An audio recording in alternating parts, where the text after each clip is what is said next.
Hello and welcome back to another episode of Injustice For All MMA. My name is David, and this episode is for UFC Fight Night, Vera versus Cruz. Good fight night. Acceptable fight night. A lot of finishes, couple of decisions. But the only reason why we're here is to talk about the scorecards. That's the only reason why we're here. Two injustices. Okay, two fights that I believe should not have gone the way they went. We'll start off with the first one. Buday versus Brzeski. Brzeski? I'm gonna go Brzeski. Buday versus Brzeski. I had it 30-20-27. Gave a 10-9 to Brzeski in all three rounds. This fight ended in a split decision, surprisingly. I know why, obviously, but whatever. In the first round, Brzeski outstruck Buday, obviously. Second round, same thing happened. Third round, same thing happened. There's nothing really to evaluate here other than the fact that Buday had the more heavier shots in between certain rounds.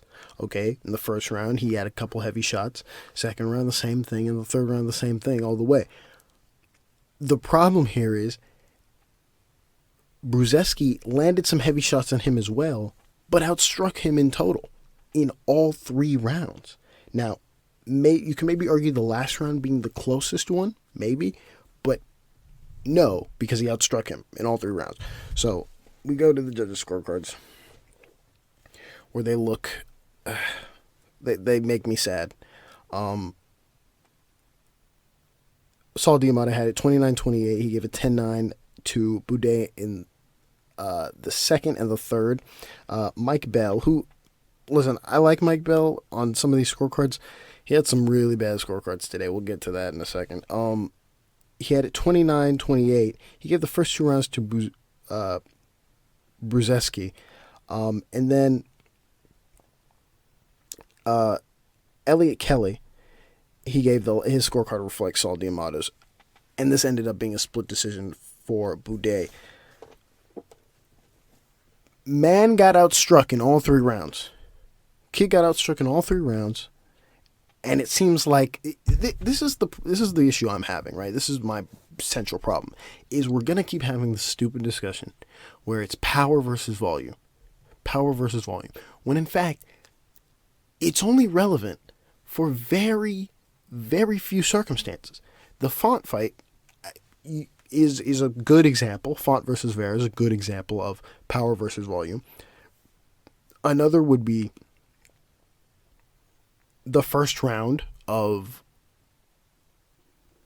Jan versus Sterling in the second fight they had. That's another good example. And there's many fights, but this is going to get to a problem where we can't just start giving rounds away to people because they hit a couple good, clean shots, heavy, but then they get outstruck. That's not how this is going to work.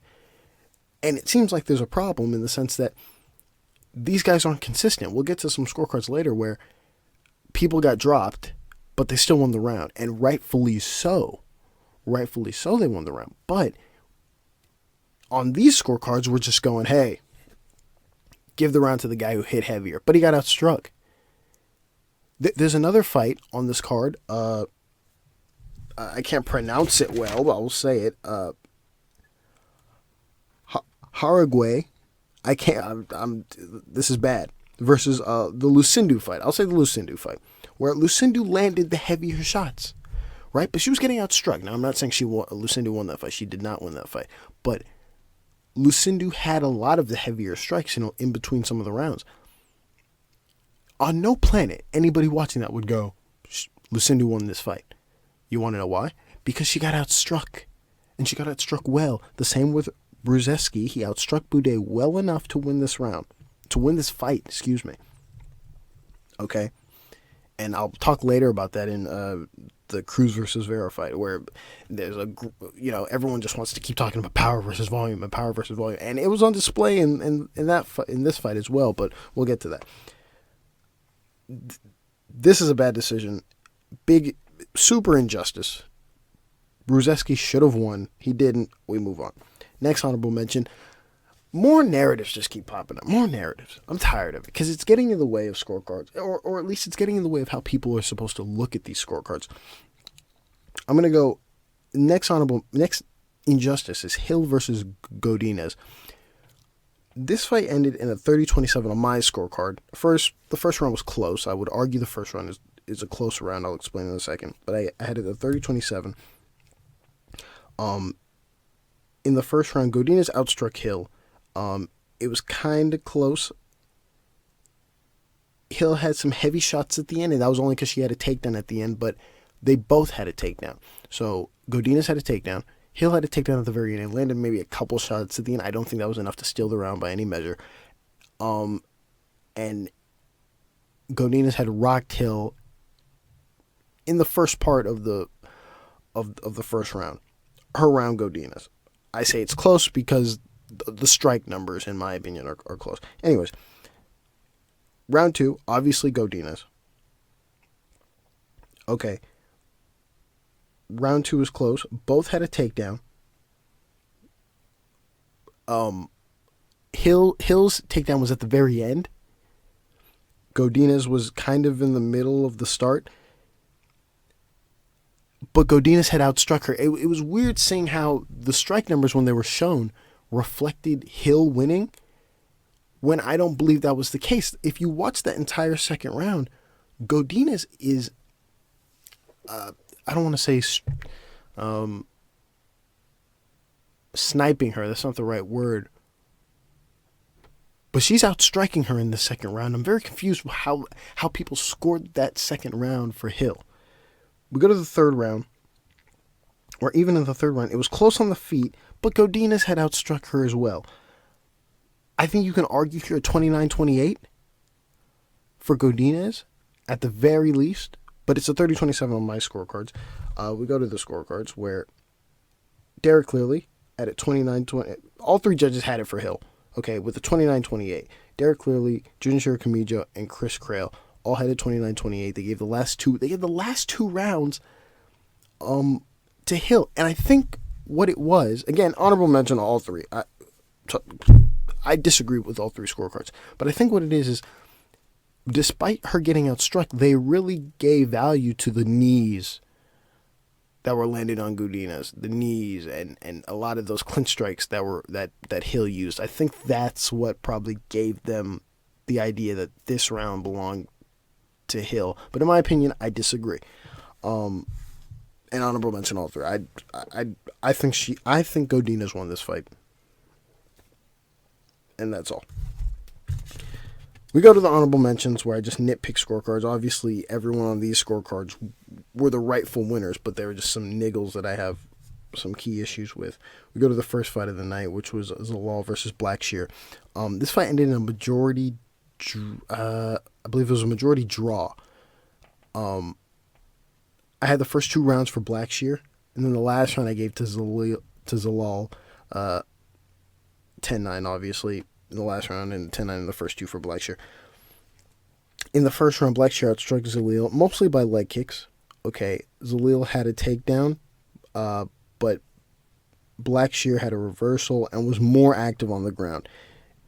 Once he reversed, he was just more active than when Zalal had a Zalal had a takedown. Zalal got a takedown, but he wasn't active at all. He was just kind of controlling him, really, and then right when Blackshear got the reversal, he had offered much more. He was more active in that position. We go to the second round where Blackshear had a takedown. Both had reversals, but again, when they got up, there were these clinch positions where Blackshear was just more active. He was more active in those clinch positions, striking, kicking, all those things. And then he also had a submission attempt. I think he had, if you want to count it, he had a couple submission attempts, but one that was a good one that you would score well enough, right? There was one that he kind of locked in, but it slipped out because all throughout the night it was sweaty, and so that became like a theme throughout the night. But he had one that was tight, and that was in. And then in the third round, this is the round that kind of changes the whole thing. Zilla outstruck and dropped Blackshear, and also had some ground and pound. Basically, he did it for the entire round.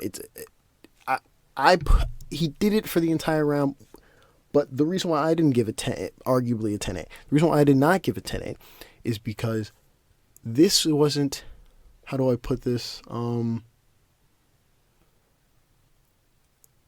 me rephrase this. It wasn't the entire round because Blackshear was still throwing back. He was still active enough to where he wasn't being fully dominated.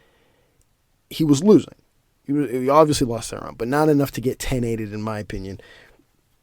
Hence why I gave a 10-9 to Zalal. And so I had this a 29-28 for Blackshear. The judges' scorecards, on the other hand, Saul D'Amato, he gave the first 2 rounds to Blackshear, and then the last round he gave to Zalal a 10-8. That's fine. The last round, it's definitely a possible 10-8. Mike Bell, his scorecard reflects the same as Saul D'Amato's, and then Chris Crail, his scorecard reflects mine. So that's where you get the majority draw. Again, I thought Blackshear won, but you can argue it a draw. We go to the next honorable mentions. Calvillo versus Nunes. This fight ended in a split decision, surprisingly. I had this 29-28 for Nunes. First and the third round I gave to Nunes. In round 1, Calvillo had a takedown. The strikes were close on the feet. But Nunes had the heavier strikes. So Calvillo had a takedown. She did nothing with the takedown. She took her down, and then Nunes got back up. And while the strikes were close, it was Nunes' strikes, mostly leg kicks, and a couple head strikes that really separated her and won her that round, Nunes. And in the second round, Calvillo, it was stroke on the second round for Calvillo. It was close on the feet, but Calvillo had a takedown, and it wasn't a lot of ground and pound, but it was enough to where, because it was close on the feet, it was enough to win her that round for Calvillo. And then the third round, this one's probably the clearest of the rounds. Not to say the first 2 were close, but this was the clearest of the rounds. Calvillo had a takedown. Doesn't matter. Nunes got back up really quickly. And then Nunes just proceeded to outstrike her. It was close up until maybe about a minute in, and then that's when Nunes... And when I say close, I mean, you got a sense that Nunes was winning in that third round, but you just needed a more clearer picture, and Nunes kind of, towards the end, started to really clearly outstrike Calvillo, and thus winning her the fight. Judges' scorecards time.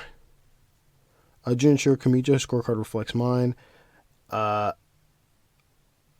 Derek Clearly, he gave the last round, he gave the first round to Nunes, second round to Calvillo, and then he gave the third round to Calvillo. Honorable mention to him. That makes no sense. That's fucking stupid. And then Chris Crail gave a 30-27 to Nunes, meaning he gave the second round to Nunes. I see what he's doing, but I think that just means he just didn't value anything that Calvillo was doing on in top position, which is dumb because she was landing. Not obviously this isn't a men's fight, but still, she was landing enough ground and pound to win that fight, to win that round. So honorable mention there to Chris Crail. Okay, then we go to the next honorable mention. Next honorable mention. Pardon me if I missay this word. Please, it's a hard word, but I'm gonna try and say it.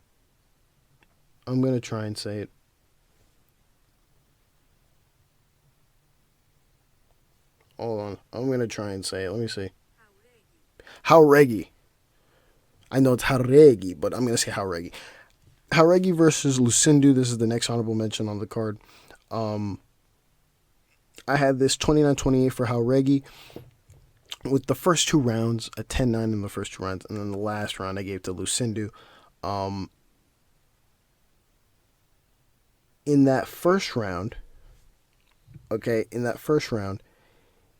it wasn't close. I don't want to put it was close because we're just using it's close rounds by now. It's a close fight. Everyone keeps using that over and over again. That's gonna be more outplayed than robberies, but still. Jauregui outstruck Lucindo. Obviously, Lucindo had some heavy shots in between there, but she was being outstruck that round. So obviously, Jauregui wins that round. Second round, it was actually close on strikes. It was actually pretty close on strikes, but Jauregui was obviously outstriking Lucindo, so she wins that round as well. In the third round, again, close on strikes, close on the numbers, in my opinion, and but Lucindo was the one having the landing more frequently than Lucindo. She obviously outstruck. I'm sorry. Lucindo was outstriking Jauregui in that third round, so that round went to her. You go to the judges' scorecards, where it was 30-27 from Ron McCarthy. He gave all 3 rounds to Jauregui. Disagree. Honorable mention to Ron McCarthy. Salty Amato and Derek Clearly, they gave the first round to Lucindo. I'm kind of confused by that. I guess, again, this is another, they value the heavier. This is really going to piss me off. I think I'm the only one who's going to get pissed off by this. I know everyone's really jumping on the power versus volume bullshit, which is fine in certain fights. But this is going to get outrageously annoying, and people are just going to, this will hit the fan where we just get mad. And I guess it's covered in the glaze of, oh, it's damage versus... No. Everything... Fam, almost all the punches are damage. Okay, there's varying degrees of damage. But if someone is outstriking you, they are landing more damage than you are. I don't know why we're in this weird place where some guy lands a power shot and then can just take off rounds. But anyways, I'm getting past the point. Back to the point, which is Derek Cleary and Saldi Amato scored the first round for Lucindo. Honorable mention for that, I disagree. They gave the second round to Jauregui, and then they gave the third round to Jauregui. I disagree with that as well. That round should have gone to Lucindo. Honorable mention to everyone. Fuck. I'm just... And then probably the best fight on the card. Best fight on the card in the sense that it ended in a decision, but it was a cool decision fight. Landwehr versus Onama. I had this 29-27 for Landwehr. I gave the first round to Onama, and then I gave the second round to Landwehr a 10-8, and then I gave a 10-9 to Landwehr as well. I will say that Landwehr didn't do probably the judges or me any favors by showboating, dipping, leaving Onama just unattended at times, because now you're left with space in the back of your head of, oh, did he do enough before Onama went crazy in the last bit of the round? I'll explain. In that first round, Onama dropped and he outstruck Landwehr. And he had a takedown with a little bit of ground and pound, and Onama had a reversal as well. So obviously not a 10-8. Not a 10-8. It was close to maybe a 10-8, but once Landwehr had a reversal, and also landed a couple shots, it was obvious that that round was not going to be a 10-8. We go to the second round. Landwehr outstruck Onama, had 2 takedowns with ground and pound and a submission attempt. It was for the entire round. That's an obvious 10-8. That should be scored a 10-8 on everyone's scorecard. And then we go to the third round, which I think is the goofiest round. I know it's a very entertaining round, right, from an overall fight perspective, but Landwehr outstruck Onama in totality. Both got dropped. Onama got dropped earlier in the round. Landwehr got dropped later in the round. Okay. And then and Landwehr had some ground and pound throughout the round. Obviously, talking about that third round, it was dumb for Landwehr to just leave Onama and just, start flexing, turning his back. I mean, if this was Keith Peterson, he would have said face me like 50 times. But anyways, obviously when you score that, Landwehr won that fight. It was dangerous close to be, if Landwehr had gotten struck maybe a couple more times or something crazy happened, that fight could have changed to Onama, but obviously Landwehr won that. We go to the judges' scorecards, where I was kind of confused when they read it out. They gave it, Mike Bell gave it 28-28, and I was confused by that. So I was calculating in my head, and now I've looked at it.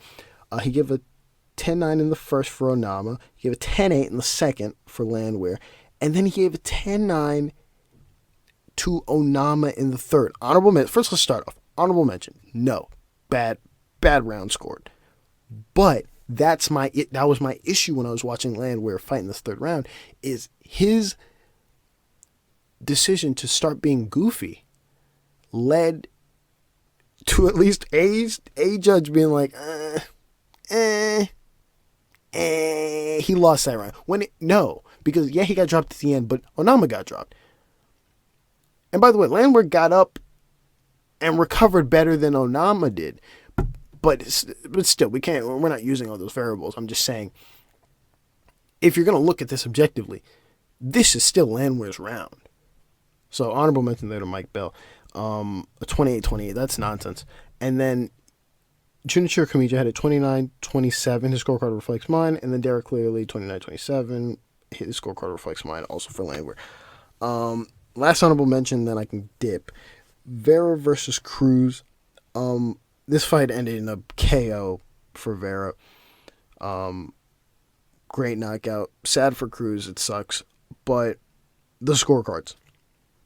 This is my whole gripe with the power versus volume thing. I've expressed it all throughout this. But to make my point clear, though, if you listen to the earlier episodes, it really does depend on when someone getting dropped and not being super offensive depends on where the person getting dropped is displayed. Cruz got dropped, I believe, twice before the fourth. I can't remember what happened in the fourth round despite the nug. I don't know if he got dropped in the fourth round, but I'm going to talk about the first three rounds. He got dropped twice in the first three rounds. Very early, right? If you look at those Font fights, the Font fight with Vera, the drop was very late in the rounds for the first couple rounds or whatever it was. In this fight, it's totally different, right? You go in the first round where he got dropped very early, but Cruz outstruck him. Right, we're going to start off, right? I gave a 10-9 in the first three to Cruz. The third one I put a close marker on. I think you can kind of argue that for Vera, but we'll move on. Cruz outstruck Vera. It's obvious. He outstruck him, but he got dropped very early. I think if that drop came way later, we would start to see some Font versus Vera scorecards. Again, those scorecards are, that Vera versus Font scorecards are right. They're correct, but they're not going to continue forever and ever because every fight is different. I know I've said there are a lot of fights that are the same, but you know that they're the same in the sense of what happens. In these particular instances, they're not the same because different shit happened, right? Here, again, when Vera dropped Font, it was at the end of the round. Here, when Vera dropped Cruz, it was very close. It was like at the 3-minute mark. It was like the upper 3-minute mark. Then Cruz is just going on. He's still going. He's outstriking Vera. Same thing happened in the second, except the drop, though. Cruz just outstrikes Vera, right? But he doesn't get dropped. Third round, he gets dropped again early in that 3-minute mark. He gets dropped, but then Cruz still goes on to outstrike Vera. I know Vera was kind of coming on, landing leg kicks, throwing teep kicks and that, but still, in my opinion, I gave that round to Cruz. You can maybe argue it because, he was a little more active. You can argue it for Vera because he was more active and he dropped him, so maybe you can give that to Vera. I looked on the judges' scorecards. All three judges, Derek Clearly, Ron McCarthy, Saul Dimata, had it the same way as me, except for the third round. All three had the third round for Vera. So, that's fine. You can tell they're kind of unified on that sense of Vera's active and he dropped him. Boom. That round belongs to him. But in my opinion, I don't think he landed clean, minus the drop, cleaner shots than Cruz. Despite, Cruz was landing cleaner shots, but yes, his was also blocked as well. Hence why they gave him that round. That's all I got. Recording these after the fight ends is really putting a toll on me. But anyways, good fights. It was a great watch. A lot of people got KO'd. A lot of people got finished. That's all I got. Thank you for listening, and God bless.